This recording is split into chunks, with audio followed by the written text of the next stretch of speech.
the reputation is worth something. We really should keep it. So we ended up keeping the name or whatever. So happy that we did, because it really embodies, different aspects of our company by having all of these different names, but all of them sharing under nature's experts. In today's economy, more people than ever are looking to buy and sell businesses. But how do you do it? Welcome to the Deal Board, presented by Transworld Business Advisors. Straight talk about real deals and real people. Listen to stories, interviews, and expert advice to help your business sale, merger, or acquisition process. Now, here are your business exit experts, Andy and Jessica. Welcome back to the Deal Board, everyone. And today we're talking about one of my favorite topics, which is growing through acquisition. This has become a more popular avenue for our buyers. We've seen a lot more buyers getting into the strategic acquisition phase of their business. And these are not just large companies. These are small businesses. These are businesses that are in growth mode. But today we really want to talk about, how do you become a strategic buyer? How do you buy to grow? Yeah, I think this is one of the big misses out there in the small business world. I mean, the big companies do that. The biggest landscaping company in the world is Brightview. They started in 1939 as Brickman. They wound up merging with Valley Crest. They got private equity money from all kinds of places, and they grew, and they're the largest in the world, and they're still buying. And you could see companies like insurance companies like Brown & Brown have a division just to go out there and buy. And we have personal stories of companies, local companies that are going out there and doing the same thing, including Transworld. I've bought several business brokerages over the year.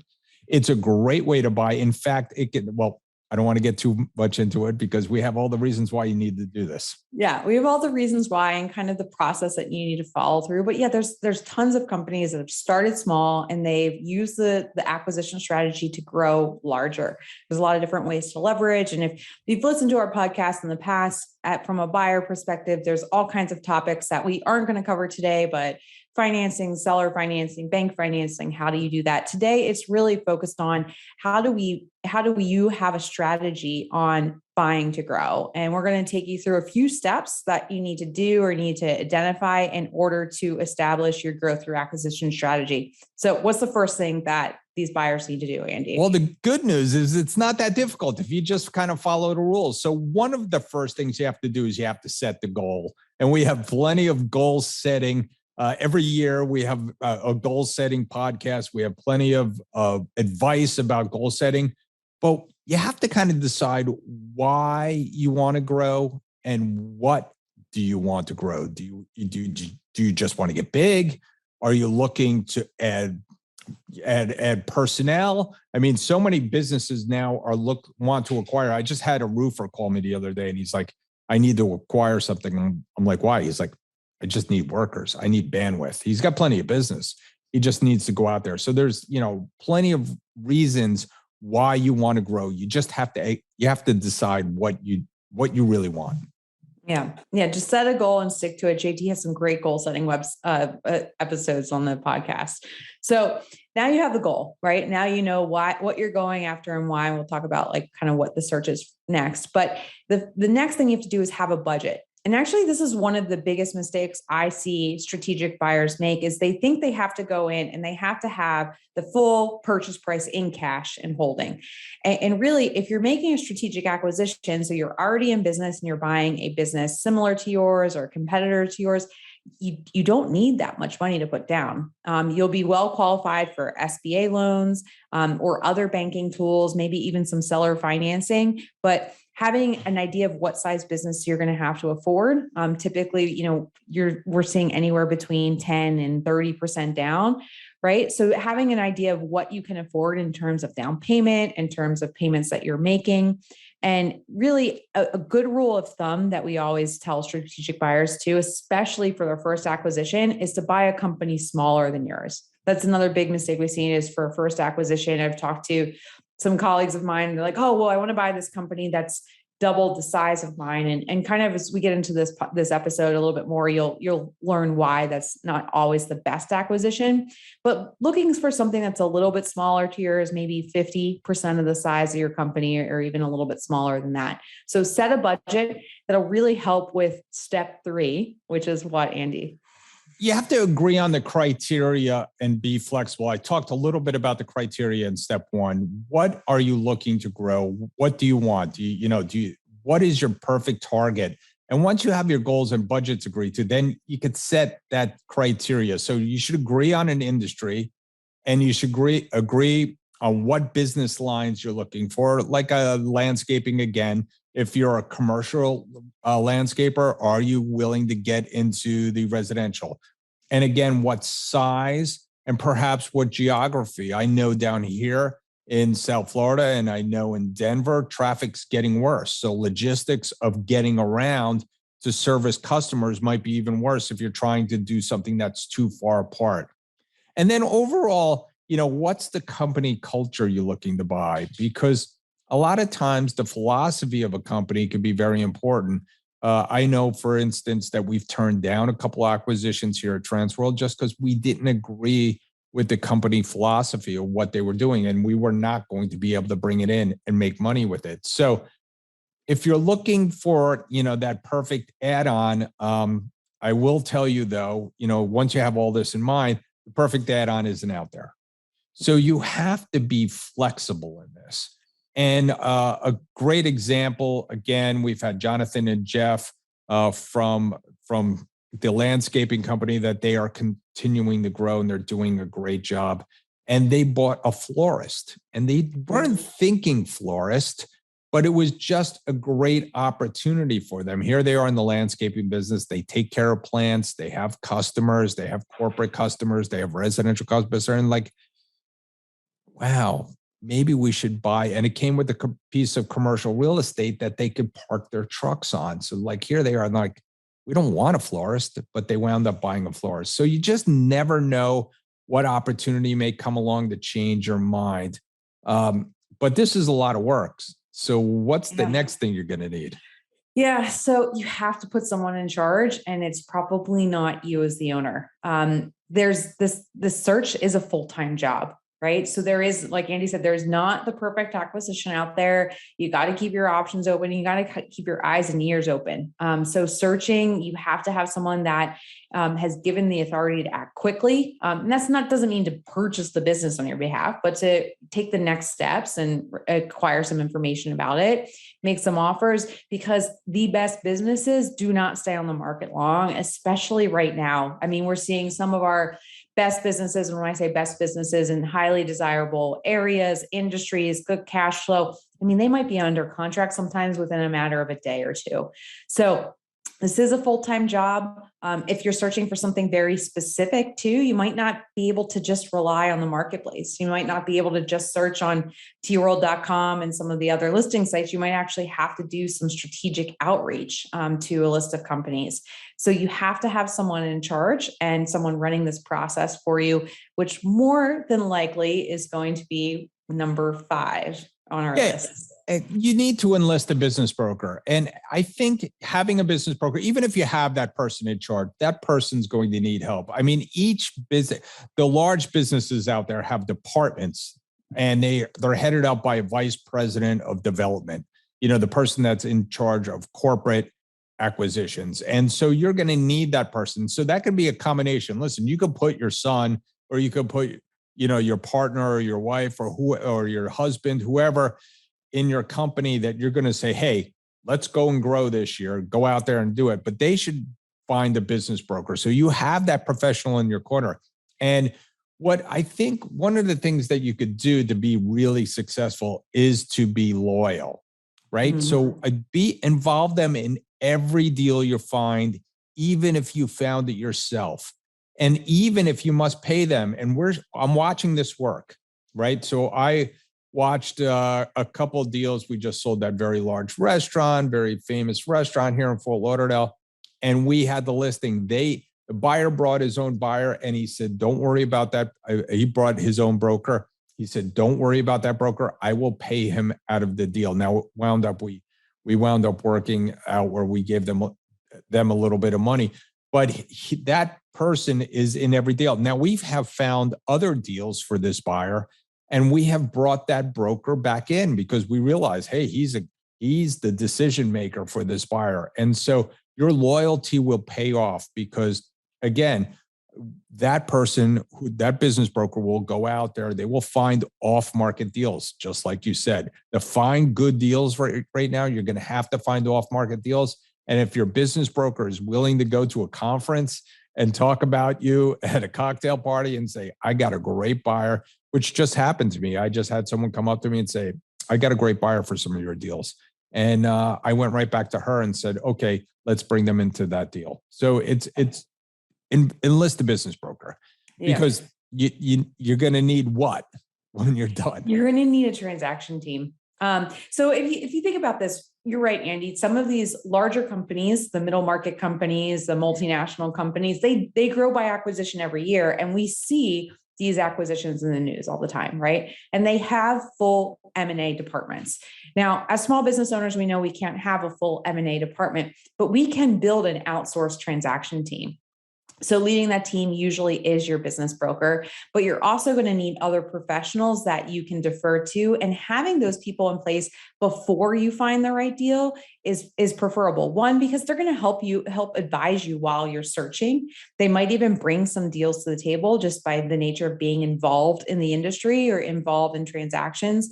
So you're definitely going to need a great attorney. And this is somebody that's involved in transactional business acquisitions in the small business environment. So ask your business broker, ask around the community, who's the best deal-making attorney in your environment. You're also going to need a CPA that's well-versed in the deal-making process. You want somebody that's going to help you, vet the financials, but more importantly, put the deal structure together from a tax perspective and an acquisition perspective.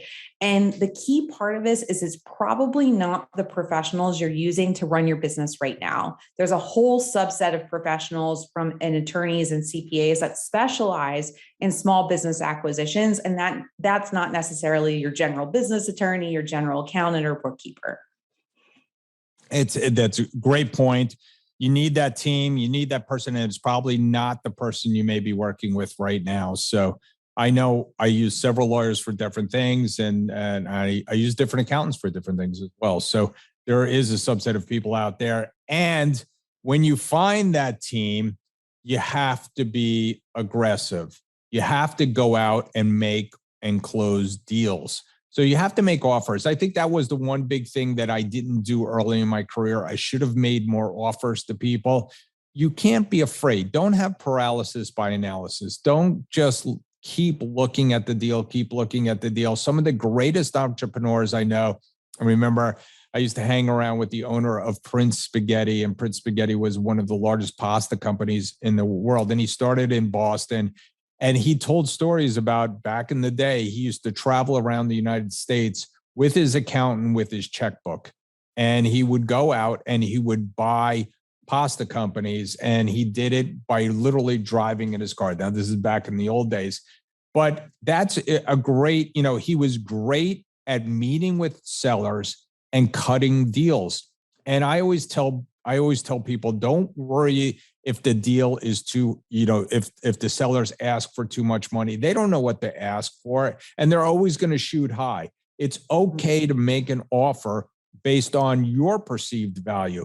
And what's going to happen is, I've seen this happen a lot.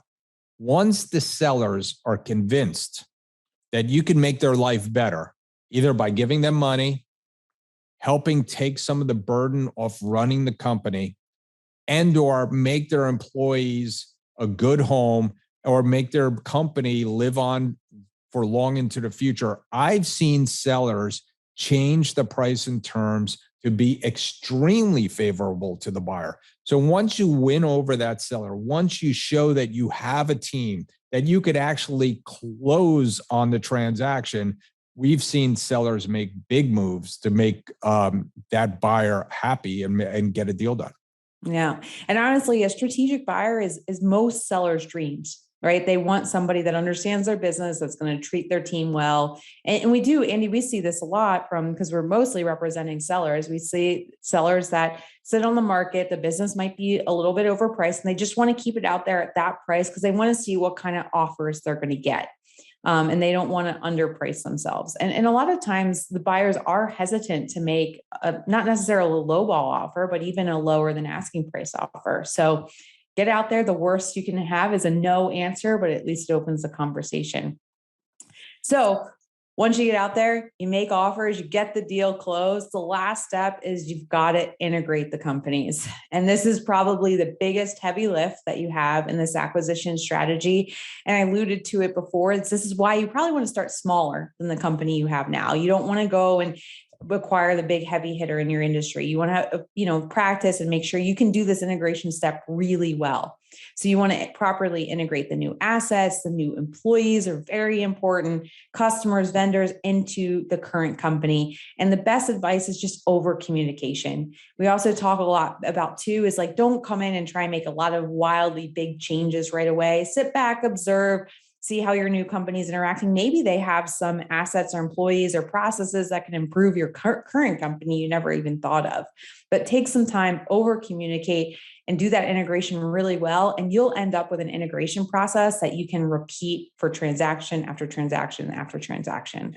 Yeah, once you get a reputation for doing the right thing, and I've always done that. I've always wound up paying more to the sellers than they thought they were going to get. I always wound up treating the employees that they had better than they had been treated before, and bringing them into the family and working very, very hard to integrate people into my company. And I've seen it over and over again where this could be the kind of the end of your acquisition. And this could be the beginning of their after their first one. It's kind of like having a kid, right? If you do it right the first time, you don't mind having 5.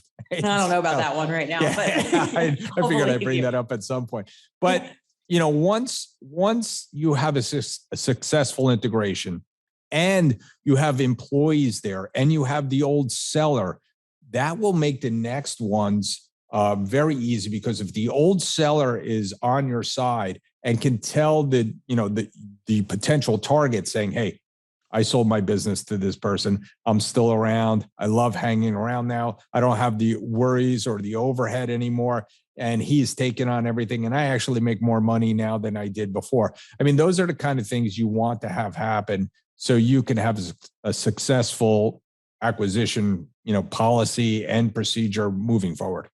Yeah.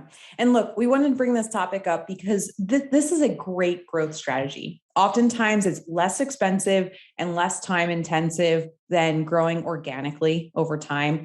A lot of people ask me like, hey, what's the secret to small business success? This is the strategy for growth that large M&A or large middle market companies use, multinational companies. This is private equity strategy. So this is one of those secrets to success. And we've talked a lot about valuation too, is that, valuation is driven by quantity of earnings. So every acquisition you make, the more quantity of earnings you're acquiring, the more your whole company is worth over time. So it's not, I wouldn't say it's a hard strategy, but it's definitely one that you need to build over time. But the opportunity is right now, right, Andy? Yeah, the opportunity is now. I mean, the baby boomers are going to have to go. I think the buyer pool will start to fizzle out. But still, even though there's tons of buyers out there, again, like you said it earlier, strategic buyers are the preferred buyer.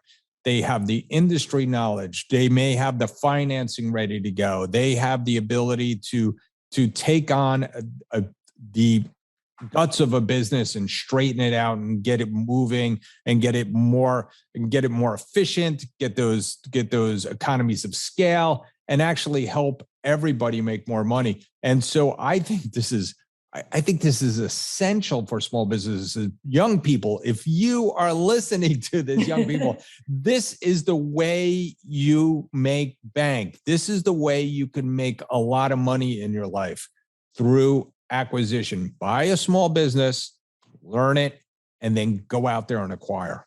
Yeah. And if you need two examples, you've got two right here in this podcast. We've both grown our businesses through acquisition. We've represented a lot of different buyers that have put this acquisition strategy into process, and they are the most successful entrepreneurs that I know. So we hope this opened your eyes a little bit to some acquisition strategies. We have, just in case you're wondering, we've got some listings of the week to share. So maybe those will fit your needs list that you're developing right now.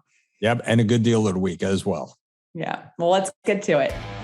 Transworld Business Advisors is the world's largest business brokerage and mergers and acquisitions firm with over 500 brokers in nearly 200 offices worldwide. Transworld's team handles thousands of business sales every year.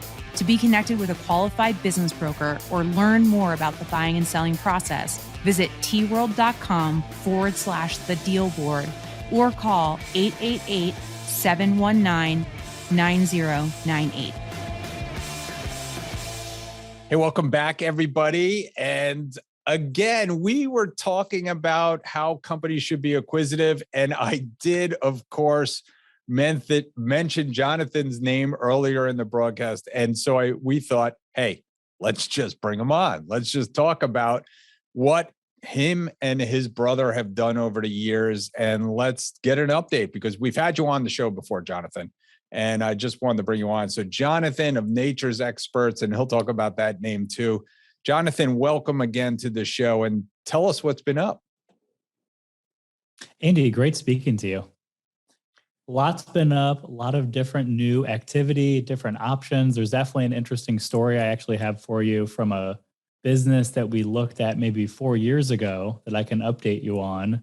Great. But as far as our business at Nature's Experts, this year's really been going extremely strong. Definitely been focusing most of all on our team and making sure that we're all really on the same page as far as our mission.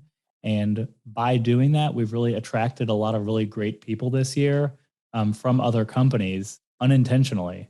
It really has happened really organically. So it kind of brings me to what happened recently with us, which is there was another company that was for sale 4 years ago. It was when we were looking for one of our companies that we purchased called Diaz Brothers. And when we purchased that company, we were like, what's the best option? When you're buying a business, you don't specifically know which business you want. Or if you do know, you don't know if that specific business you want to purchase is for sale. So you kind of have to go into it with an open mind that, anything is possible. Who knows what we're going to find? Maybe you'll find something better. Maybe you'll find something different that you have to get a little bit more creative with. So while we were looking, there was a tree company that was for sale called Astoria Tree. And then there was Diaz Brothers. So Astoria Tree was a tree company that we just recently bought one at the time. So we're like, I don't think that's really a good fit, but it's kind of interesting to know, as your business buying, what's going on with the competition. So obviously you can't solicit the information at the time, so on and so forth, but it is interesting to know. Maybe there would have been a good fit if it was a different tree company. That particular company was like right next to where we're currently located in Pompano. So there really wasn't any benefit besides just buying more customers at the time. So we went forward with the transaction with Diaz Brothers. Everything's been going great so far. So we fast forward now all these years, and our mechanic, Lou, referred me, the previous owner, Steve, of Astoria Tree. So he calls me, reaches out to me, and I'm like, I remember your business was for sale. He's like, well, it was. I'm like, oh, so well, what happened? He goes, well, it was for sale. Somebody purchased it. They put it half down. They had the business for about 6 months, ran it into the ground. I was holding paper on it, and I literally had to take over the business again. In the last 2 years, I've been rebuilding the business and trying to get it back to its original glory, so to speak. So currently the business is doing about $500,000 a year. When he sold it, it was doing around $800,000 or $1 million a year. So it's about half the amount of revenue, but he only has about 4 people. So the situation came up, and I said, we just purchased a company in January. We're still kind of onboarding with that. We're moving from one location to another. We kind of have a lot going on. I go, we're interested as long as the way that we actually structure the deal doesn't have a lot of cash outflow for us to purchase the business. I go, we're willing to personally guarantee it. And maybe, but we're very interested. We definitely could use, our business as far as growing. You're only as strong as you are for our tree company, as you are able to keep everyone working throughout the winter. So I'm constantly thinking, how do you backload more work for the wintertime? So the day after, somebody else who used to work for us, about around the same time, around 4 years ago, he worked for us for about 3 or 4 months. It didn't work out. He was in kind of the infancy stages of the management of Sherlock at the time.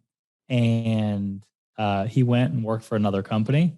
And then ironically, the next day, he called me and he's like, hey, things really aren't exactly working out where I'm at right now. And I'm really thinking about making a move. I'm like, wow. I'm like, this is perfect.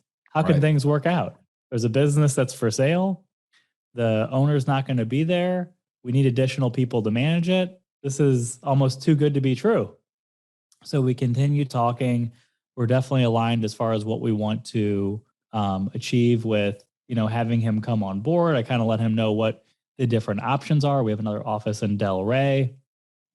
And moving forward again, he's like, so I have some people that actually want to come with me. I'm like, oh, it's great. We always, especially in the summertime, we always can use more qualified people. It'd be amazing. Right. So he tells me we have 12 people that would like to come and work for us also. They're sick of where they're at now. I'm like, you got it. When can they start? He's like, we want to start next week. We're going to have some of them start this week and some are going to start next week. So again, we're now into what happened this week. And we sent out an LOI to this other tree company, Astoria Tree. Randy's actually helping us with the brokerage of it, just to make sure that it does make sense. The other owner's comfortable, right? And everything like that. And the new guys start soon, and it's like a whole business. Like we're going to be capturing a whole nother business by buying this company. He's an owner who isn't quite as engaged as maybe we would be. And we're looking at opportunity differently than we look at opportunity. How we look at opportunity is you just have to keep networking and meeting more people, and you have to do all of these bids, even if they seem like they're like kind of cold leads. Continue to market yourself and network through the managers that you have. And for us, we're like, if he's only doing this much business, I'm sure he's getting more leads than that. And I'm certain he's not able to actually facilitate more work either. So he might not be bidding on stuff because he might just be saying, I'm just too busy. I can't accommodate. When we would be like, we'll figure it out. Don't worry. So very excited. That's kind of one of the ongoings right now that we're in. We have the 12 people that are starting. 6 of them already started. 6 are starting on this coming Monday. And we're really excited really about what the future to hold. The moral of the story ultimately is that it's amazing how when you really open up your mind and your business and you make it public to everyone what your intentions are, to do the best, to be the best, to continue to grow, to have upward mobility for all these different people in our organization, it starts attracting people because there's so many people that really aren't in line with that kind of mindset to really, grow their business. It's almost just like they're happy to where it's at. That's awesome. That's a great story. And I know you're doing great things. So give us a little bit of step back one bit and, talk to us about, you started with one company and now how many you're up to, all the acquisitions you've done. So definitely, I think I got a little bit ahead of myself there with the story, huh? But it's okay. No, that's what's going on today. So just tell us how you got there. So that's today. So back in 14 years ago, I actually met my brother, Jeff, for the first time through Facebook, actually. He's my brother from my dad's first marriage. And we met through Facebook. I didn't know that he existed. The second that they reached out, it was actually my sister that reached out for my dad's first marriage. And they're like, is your dad Jeffrey Wolfson? I'm like, who would be asking a question like this? So I asked my mom, she's like, yes, your dad had 2 kids before you and your brother, Justin. And I'm like, oh my God. I go, how did I not know this? So literally that night we instantly connected, got on the phone, started talking.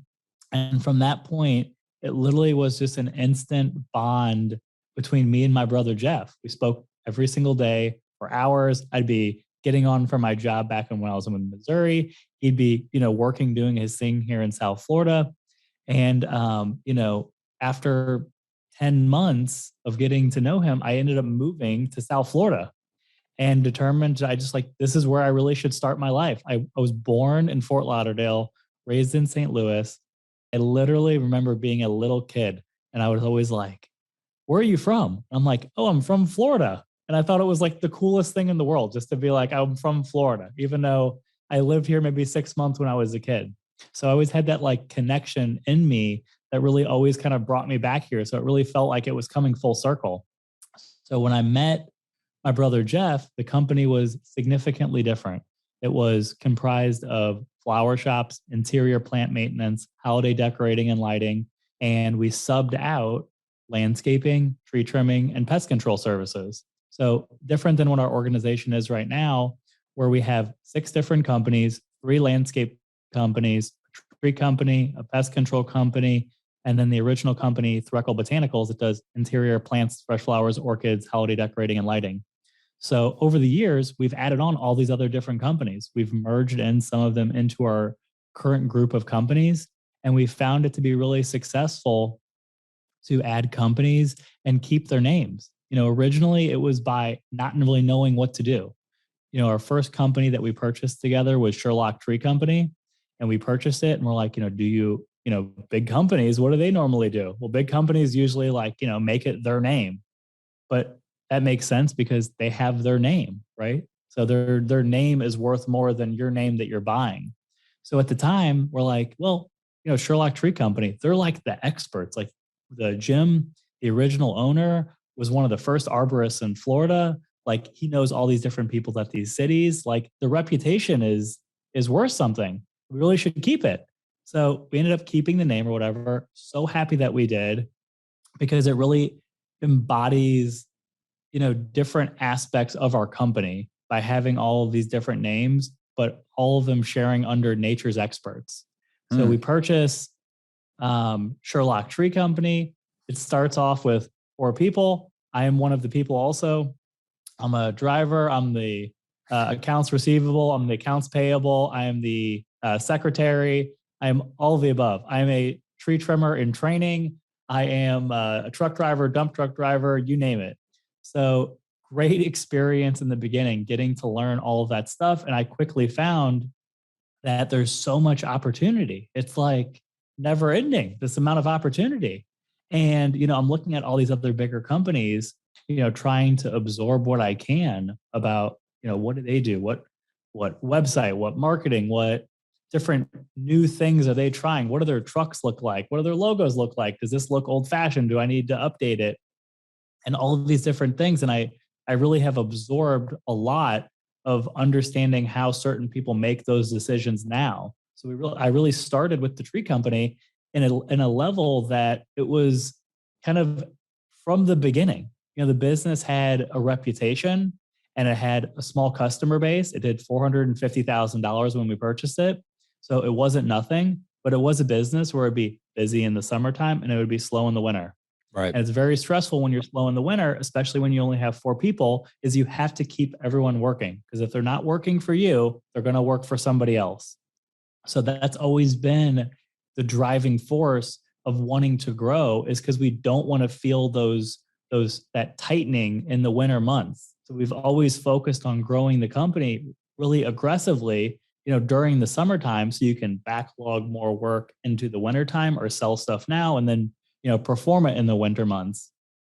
So as Sherlock began to grow, we, came up with another opportunity. Actually, it was for a pest control company. So a pest control company that was for sale is Maximum Pest and Fertilization. We're like, this is another. It's a niche business where you need a certification, and look how many customers there are. They're all over. Literally, they're just every single person uses some sort of fertilization and pest control services. So we purchase Maximum Pest and Fertilization. Afterwards, we actually buy another tree company. So Sherlock is doing well. We're starting to get more of a foothold in our Broward area, but we don't have that same positioning in HOAs. So HOAs And when I'm speaking of HOAs, I'm not talking about smaller ones. I'm talking about really large ones in Palm Beach County. So those are jobs that are 30, 40, 50, 60, $100,000 or more, in annual contracts where you can do them, once per year. They'll have a winter trimming and you'll have a 3-year contract. So we're like, how are we going to get into that market besides buying into it? So we looked for businesses that were for sale again. We used Randy at Transworld, and we found a company called Frames Tree Service. So we bought Frames Tree Service. My brother actually ended up knowing the old owner, Dennis Forgione, from way back when. And it was really just a great marriage. Dennis actually still works for us now, which is amazing. That's, 5+ years later, he still works for us. So we, start growing the tree division. We get the tree division. It's continuing to grow and develop. And then we're coming up to the next roadblock where we're like, it's great that we fixed one problem, but what are we doing? We're still subbing out our landscaping. It's very profitable to do that because you don't have to touch anything and you can calculate your profit from the beginning. I'm selling it for this. They get this. I make this. Very simple, very straightforward. But it's also not really tangible value that you can really sell. If you're selling a landscaping company that has no equipment and has no people, what is it really worth? The value would be much less. Right. So we start looking, we reach out to Randy again, and we find that Diaz Brothers Landscaping is for sale. So they're located in Delray Beach. Go through with the acquisition of purchasing Diaz Brothers. And for purchasing Diaz Brothers, it was really strategic for the business, but it was also strategic for the management. We had, at the time, it was my brother Jeff, it was myself, and it was Dennis. We had 3 managers for, running all of that whole operation. So we felt it was extremely important that with trying to grow, we need really to surround ourselves with a strong staff, besides that, to where we can really have other people that can help run the business for us. And we can use some of our foresight that we've built up with where we see the brand going. So Diaz had a group of account managers, it had a general manager, and it had an installation manager and an office manager. These are all things we didn't have. So purchasing Diaz was really like our first step into really understanding what we really actually want to purchase. We have really great ideas. We know how to implement. We know how to go after more business, but you don't have anything unless you have really a great culture and a great group of people to do it with. So we were actually, Sherlock Tree Company was one of the companies that Diaz Brothers used to sub out to Sherlock Tree Company. So I already knew some of the customers. I knew the management. I knew how their whole system worked there. And it was really a comfortable transition, at least for me, because I already knew it. It doesn't really work that way on the other side. When the employees that came over from Diaz, they're skeptical. They're coming into somebody they don't really know. Right. And I'm somebody who's a little bit younger in the industry also too. And it's like, what is this guy about really? And it definitely takes, I've found, about 6 months to really get that buy-in process with employees, that if you're really defining a new roadmap to where people want to go, you really can do that, but it takes about 6 months. It's been like that almost for all of our different businesses that we've purchased, where everyone cooperates, everyone's nice, everyone's pleasant, it's great, but it's not what it's capable of being until you really get on an intellectual, personal level with everyone on your team, that you really can collaborate, come up with great ideas, and then execute, because you can't execute all of it yourself. So after Diaz Brothers, the business is going great. We've actually now since doubled Diaz since we purchased it back when. So Diaz is going great. The landscape installation manager, Brian Moore, is out looking at different plants and nurseries, and he comes across somebody in the nursery like, hey, I heard that you guys, are looking for businesses to buy or whatever. And he's like, yeah, we're definitely looking to continue to keep growing. He's like, what are you hearing? He's like, oh, well, there's this company that only does work on Palm Beach Island called Coastal Gardens that the guy's looking to sell. So this is a market that is difficult to penetrate, Palm Beach Island. It's its own market by itself. And the transaction came with property. So we're like, this really is something we really should try to entertain. So the only problem was it happened right before COVID. So right before COVID, we, start interacting with the other owner. He wants to wait a little while to sell. COVID is in pretty much full effect at the time. Right. And then a few months into COVID, we still keep going on with the dialogue to purchase the business. We end up making a deal and we purchased the company in the thick of COVID. I think that resulted in us getting a better price and the owner being more willing to get out of the business. But at the end of the day, it certainly was extremely intimidating, not knowing exactly what's going to happen at that time. So Coastal Gardens now has been going great. We've been improving the nursery. And, looking forward now to the next thing, we just closed on our last business in January.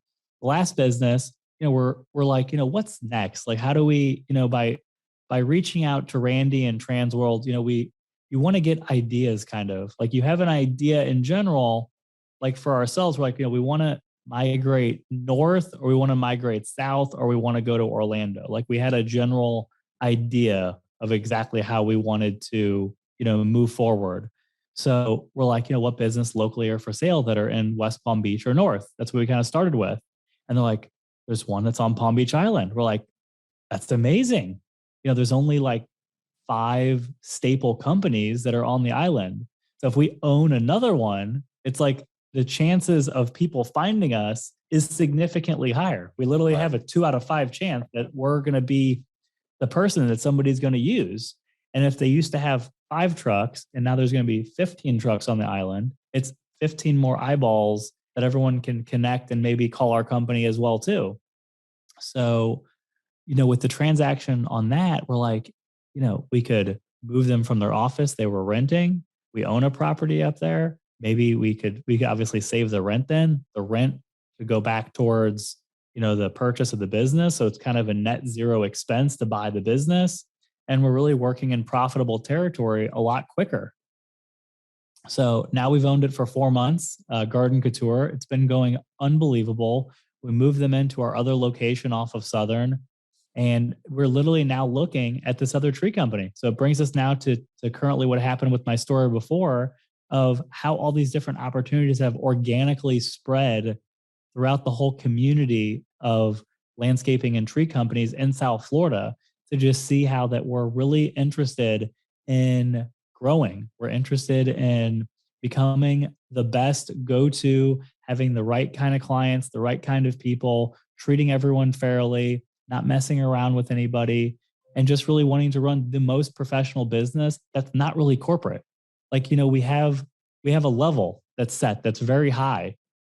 And anything above that you want to do in our company, you're free to do it. Let's try it. You know what I mean? It could work out that it's better, but anything where you think that it's going to give us a better result than the high level that we're working at now, we want to try it. Even if it's risky, we want to try it. We want people to take initiative and take ownership of their particular position. So I'm definitely proud to say now that we have 6 companies: Rectal Botanicals, Maximum Pest and Fertilization, Sherlock Tree Company, Diaz Brothers, Coastal Gardens, and Garden Couture. Amazing. Just an amazing story. You hit on like everything we were just talking about on how to get this done. And so I'll finish with one more thing, or 2 questions. One, how would you encourage people to get started? Encouraged in buying a business, or or just, if if this is more about if you have a business, why should they consider buying another one? So I've definitely found you have to be prepared for what's ahead. So, you have to have a certain level of knowing where you want to be before you can buy another business. So we knew that we wanted to be the best. I set my eyes, and my brother did also, on we wanted to be one of the top 100 landscape companies. Like, wow, like if we were one of the top 100 landscape companies, like you've made it, right? Right. And this year, I think we actually might get on the list. Like the lowest person on the list is around $25 million in total gross sales. And I think we're going to exceed that this year. We're definitely on track to beat that. So I'm excited that like we've kind of made it, right? But we've only made it because we've been willing to risk all of the goodwill and the profits that we've been made. And we've certainly have still lived a nice life, but it's all about living below your means for as long as you can to really get what you want to have in the future as far as your desired result. So I think that anyone who's looking to buy their business and to buy a business and to grow a business, it's important to understand what your priorities are. What is really most important? Is it most important that you make the most amount of money right now? Or is it that you're worth the most amount of money when you retire? And you can have both. It doesn't take 100 years to pay back a business and move before you're profitable. It can be really quick. It could be a year or two. You know, you might take half the amount of money that you make 1 year and you put that down on a business. And then within a year or two, you could be extremely profitable and you're in a completely different situation. You know, I feel like it's something that, you know, in this day and age, especially in the service industry and very specific industries, it can be intimidating for people to buy businesses, but it's also intimidating for owners because they want to feel comfortable that they're selling to someone that's going to take care of their business and that they're not just giving it off to somebody who doesn't care. So I think that people need to understand there are business owners that are looking for other business owners that want to take their business to the next level where they couldn't. And that interest, I think, is found a little bit reduced of a purchase price. It's given a little bit more strength to the owner. If you're purchasing a company, I know what it can be. Like if you're buying another business, you look at someone else's model and you're like, I can do it better. Or if I had two of these, I'd be able to do this. And I think that's when you need to have like, you know, the creative juices flowing of like, you know, what you can do with opportunity and a little bit of risk at the same time. You know, when we purchased Frames Tree Service, we literally took and we split it up into 2 payments with the owner, and we took no profits that 1 year. And then the second year, we took half of our profits and we paid off the business in 2 years. We did the same thing with the pest control company. We ended up paying, it was $400,000 for the pest control business. And we did $200,000 down, $200,000 at the end of the first year. We had retained earnings that we had kept. And by doing that or whatever, you know, it's really more of like, how is your money working for you? You know, it is an investment. You know, one way to invest money is to put it into the stock market in your retirement. Another way is to put it into a business.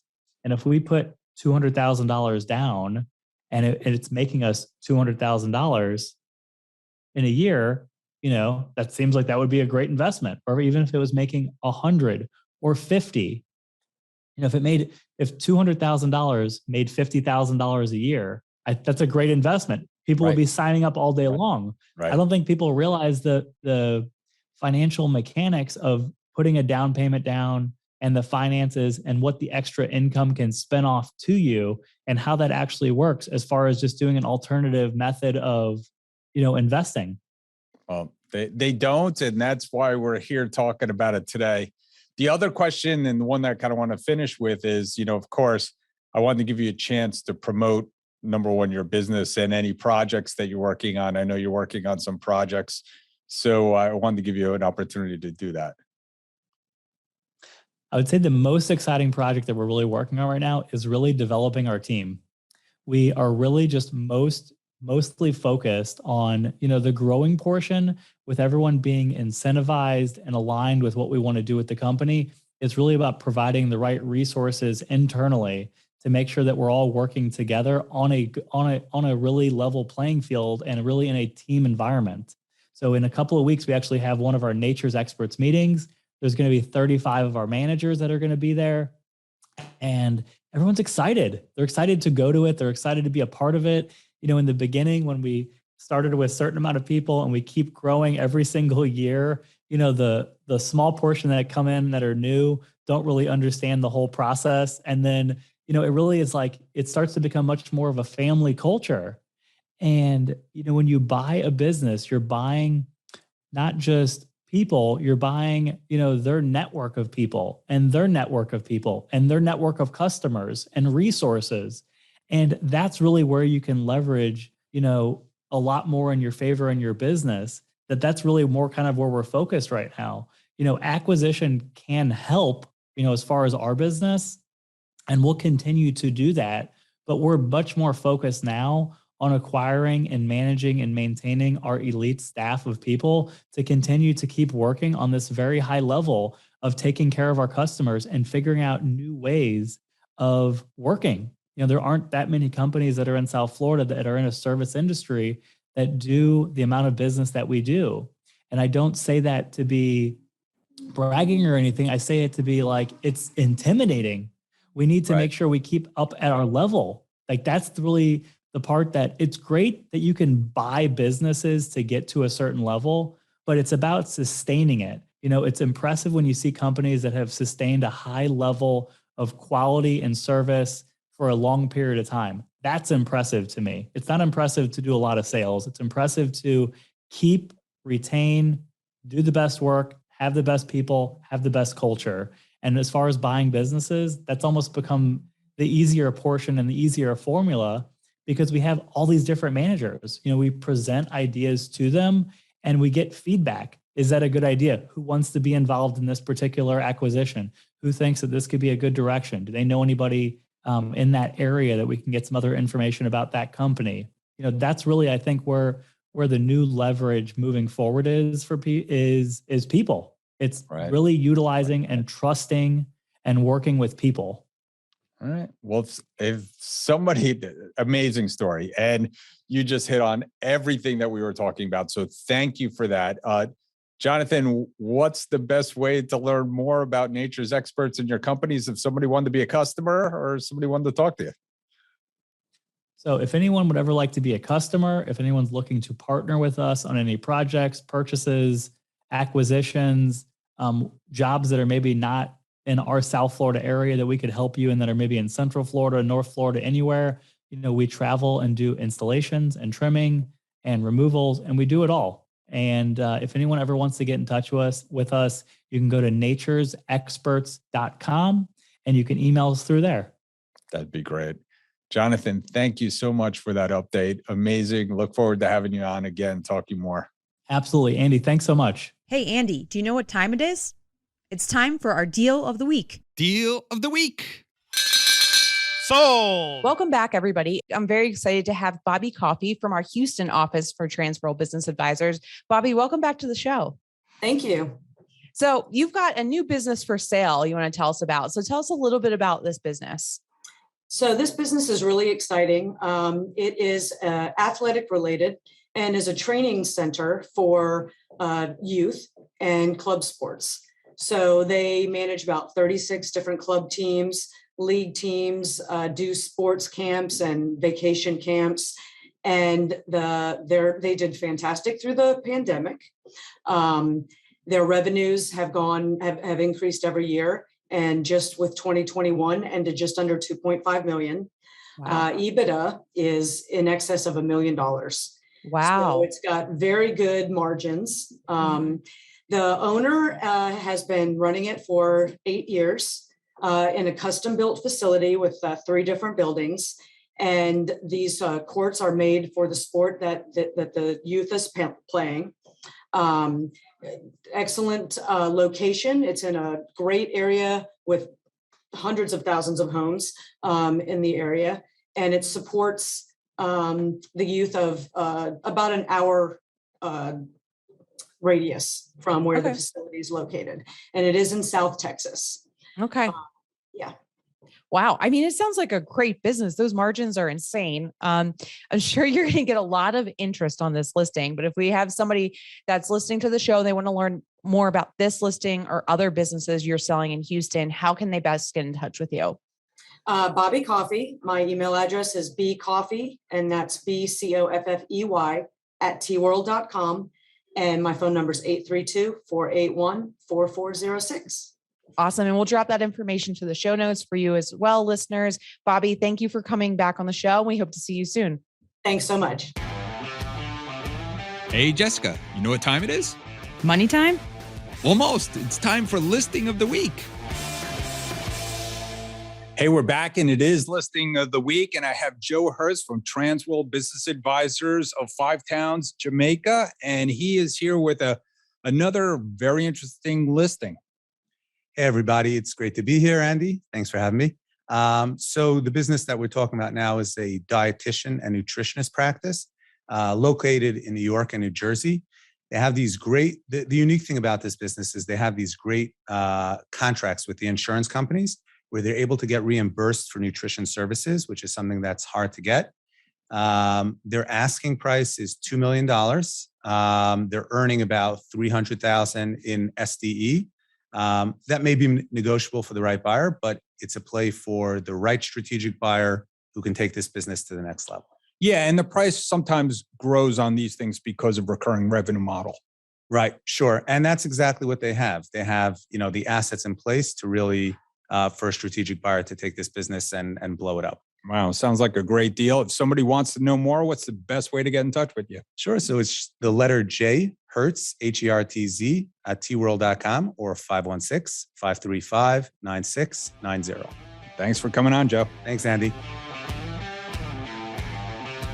Thanks for tuning into the show today. If you like the podcast, share it with your friends on social media. And don't forget to subscribe and leave us a review on your favorite podcasting app. If you have questions, would like to appear, or have suggestions for topics for the show, get in contact with us through our website, thedealboardpodcast.com.